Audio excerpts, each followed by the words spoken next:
1932 के आधार पर स्थानीय नीति लागू कर दी गई। ओबीसी आरक्षण पर भी फैसला ले लिया गया।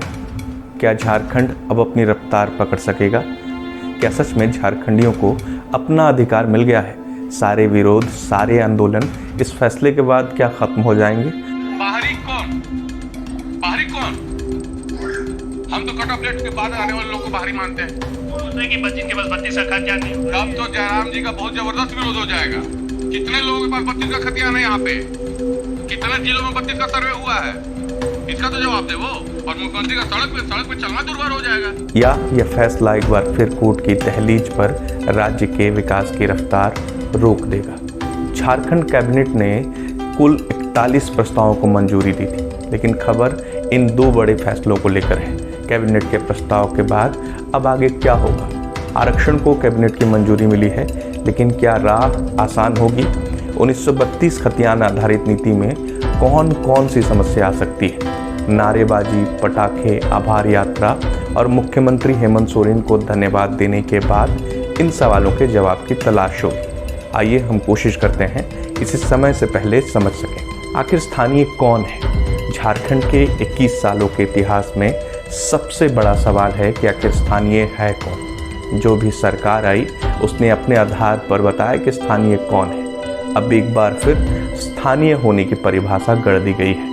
इस परिभाषा की उम्र कितनी होगी? परेशानियां क्या क्या आएंगी? इस सवाल के जवाब के लिए शुरू करना जरूरी नहीं है। सबसे ताज़ा खबर पढ़िए और समस्या समझ आ जाएगी। और हल कोर्ट तलाश रहा है।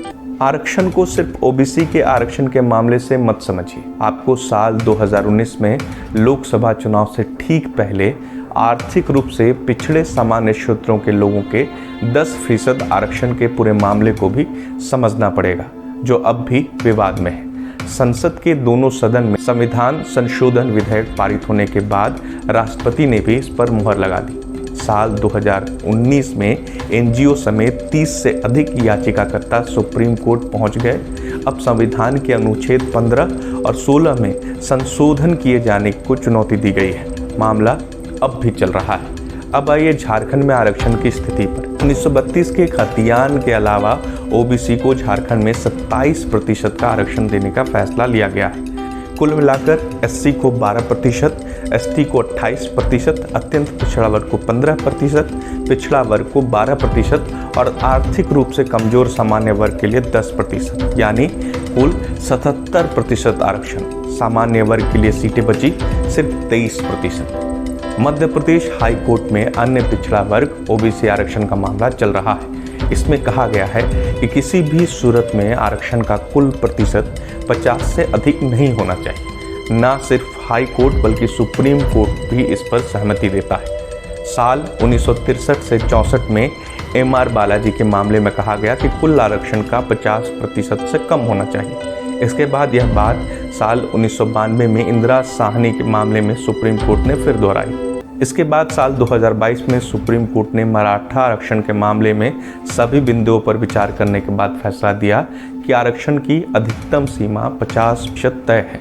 मतलब इस मामले में विवाद अब भी चल रहा है, इसलिए राह इतनी भी आसान नहीं होगी। हालांकि इस पूरे मामले में तर्क तमिलनाडु का दिया जा सकता है, जहां 68% आरक्षण लागू है। स्थानीय नीति और नियोजन नीति की लेट लतीफी का असर झारखंड के युवाओं पर पड़ा है। कई नौकरियों की परीक्षा पास करने के बाद भी युवा नेताओं के दरवाजे पर हाथ जोड़े खड़े हैं। नियोजन नीति को लेकर विवाद हुआ। 2016 में बनी नियोजन नीति विवादों में आ गई। कारण था 13 अनुसूचित जिला और गैर अनुसूचित जिलों के लिए अलग अलग नीतियां बन गई, जिसकी वजह से मामला फंसा। स्थानीय नीति तय नहीं है, इस वजह से नियोजन नीति तय नहीं है। 28 तरह की नौकरियों पर इसका सीधा असर पड़ रहा है। 10 लाख से अधिक आवेदनकर्ताओं के भाग्य का फैसला इसी पर टिका हुआ है। राज्य के सभी सरकारी विभागों में स्वीकृत नियमित पदों में से 3.50 लाख पद खाली हैं। इनमें सबसे ज़्यादा पद शिक्षा विभाग में खाली हैं। सरकारी आंकड़ों के अनुसार प्राथमिक और माध्यमिक शिक्षा के क्षेत्र में शिक्षकों सहित अन्य कर्मचारियों के खाली पड़े पद सरकार के कुल खाली पदों का 60.97% है। आरक्षण का मामला समझ गए हैं तो अब 1932 के खतियान आधारित स्थानीय नीति पर चर्चा कर लेते हैं। खतियान की बात करें तो इसकी 3 प्रतियां बनती हैं। एक जिला उपायुक्त के पास रहता है, एक अंचल के पास और एक रैयत के पास। डीसी के अधीन रहने वाला खतियान अभिलेखागार में रहता है, वहीं अंचल के पास रहने वाला खतियान वहाँ के कर्मचारी के पास। आंकड़े अब कहाँ कितने सुरक्षित हैं, इसे लेकर लंबे समय से सवाल खड़े हो रहे हैं।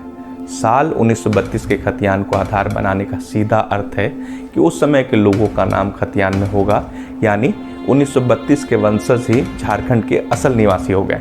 1932 के सर्वे में जिसका नाम खतियान में चढ़ा हुआ है, उसके नाम का ही खतियान आज भी है। रैयतों के पास जमीन के सारे कागजात हैं, लेकिन खतियान दूसरे का ही रह जाता है। खतियान में सुधार की कई बाधाएं हैं। साल 1910, 1915 और 1935 में सर्वे सेटलमेंट के बाद तैयार अधिक खतियान कैथी, बांग्ला या अंग्रेजी में है। बिहार के समय किए गए हिंदी अनुवाद में काफ़ी गलतियां हैं। इतना ही नहीं, आर्काइवल में रखे गए खतियान के कई पन्ने गायब हैं। इसमें न तो खतियान का पूर्ण डिजिटलाइजेशन हो पा रहा है और न ही गलतियों में सुधार हो रहा है। राज्य में स्थानीय नीति तय हुई साल 2002 में। तत्कालीन बीजेपी मुख्यमंत्री थे बाबूलाल मरांडी। राज्य की स्थानीयता को लेकर डोमिसाइल नीति लाई गई। कई जगहों पर इसे लेकर हिंसक झड़प हुई। झारखंड हाईकोर्ट ने इसे अमान्य करार दे दिया। साल 2005 से 2014 तक बीजेपी के अलावा जेएमएम, कांग्रेस, आरजेडी की भी सरकार रही, लेकिन स्थानीय नीति पर कोई फैसला नहीं लिया गया। साल 2014 में रघुवर दास के नेतृत्व में बीजेपी की सरकार बनी, तो रघुवर सरकार ने साल 2018 में राज्य की स्थानीय नीति को घोषित कर दिया। कहा कि 1985 के समय से राज्य में रहने वाले सभी लोग स्थानीय हो गए। मामला अब भले सुलझता दिख रहा हो, लेकिन कैबिनेट के फैसले के बावजूद इसे लागू होने की राह इतनी आसान नहीं है। इस पूरे विवाद के इतर झारखंड के साथ अलग हुए राज्य छत्तीसगढ़ और उत्तराखंड की तरफ भी देख लेना चाहिए। इन राज्यों ने समय रहते इस बड़े सवाल का जवाब तलाश लिया। कहा 15 साल से निवास करने वाले लोग स्थानीय होंगे।